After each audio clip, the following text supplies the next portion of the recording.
This lesson is called multiplying and dividing powers, and we're going to be breaking the powers into their factors to easily see what happens with these kinds of problems. So for example, in problem number 1 we have 5 to the 7, which means 5 times 5 times 5 times 5 times 5 times 5 times 5. So that's what 5 to the 7 power means. And then I have times 5 to the 4. So now I have times 5 to the 4. That's 1, 2, 3, 4. And then I have times 5. So I have times 5. So I have a whole bunch of 5s multiplied together. That means 1, 2, 3, 4, 5, 6, 7, 8, 9, 10, 11, 12. So this is the same as 5 to the 12th power. All we're using is the fact that 5 to the 7 is 5 times 5 times 5 times 5 times 5 times 5 times 5, and so on. Now let's look at problem number 2. Now we have variables t to the 5th power. T times t times t times t times t times t to the 6th power. 1, 2, 3, 4, 5, 6. 1, 2, 3, 4, 5. 1, 2, 3, 4, 5, 6. 5 t's multiplied together times 6 t's multiplied together. This means 1, 2, 3, 4, 5, 6, 7, 8, 9, 10, 11. This is the same as t to the 11th power. Now we have we're dividing, instead of multiplying, we're dividing powers. We have 8 to the 9th power. This is the same as 8 times 8 times 8 times 8,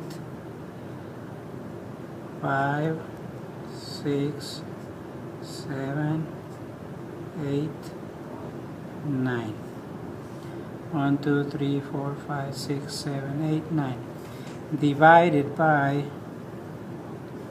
8 to the 3rd power. 8 times 8 times 8. So now we have factors that look the same on the top and the bottom. The reason we can cancel these is because 8 divided by 8 is 1. So we can cancel these two. 8 divided by 8 is 1. And 8 divided by 8 is 1. So now we end up 8 times 8 times 8 times 8 times 8 times 8. We can put a 1 down here because it doesn't change anything. So we have 8 to the 6th power divided by 1, which is the same as 8 to the 6th power. In problem number 4, now we're going to have variables here. So we have that this is y times y times y times y times y times y. 1, 2, 3, 4, 5, 6. Y to the 6th power divided by y to the 7. 1, 2, 3, 4, 5, 6, 7. So now we're going to cancel factors the same way we did over here. 1, 2, 3, 4, 5, 6. Notice again that we don't have anything on the top here, but we can put a 1 because that doesn't change any of these. So times 1, so we end up with 1 divided by y. This is y to the first power, but we normally say just y.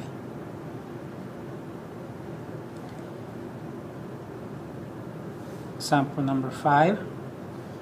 3 to the third power, 3 times 3 times 3 times 4 to the second power, 4 times 4, divided by 3 to the fourth power, 1, 2, 3, 4, times 4 to the second power, 4 times 4. So we're going to cancel common factors. 3 divided by 3 is 1, 3 divided by 3 is 1, 3 divided by 3 is 1, 4 divided by 4 is 1, and 4 divided by 4 is 1. Notice that we have a 3 left on the bottom and nothing on the top, but we've seen that when we don't have anything, we just times 1. So now we have 1 divided by 3. 1 divided by 3. We just canceled common factors. Problem number 6. A times A times B times B times 5 C's. 1, 2, 3, 4, 5. Divided by A to the third power. 1, 2, 3 times B to the second power. B times B. C to the third power. 1, 2, 3. Cancel common factors. See what we're left with. A divided by A is 1. A divided by A. B divided by B. B divided by B. C divided by C. And C divided by C. So on the top we end up with C to the third power. I'm sorry, one more C. C to the second power divided by A. Notice in this case we didn't have to put an extra 1 anywhere.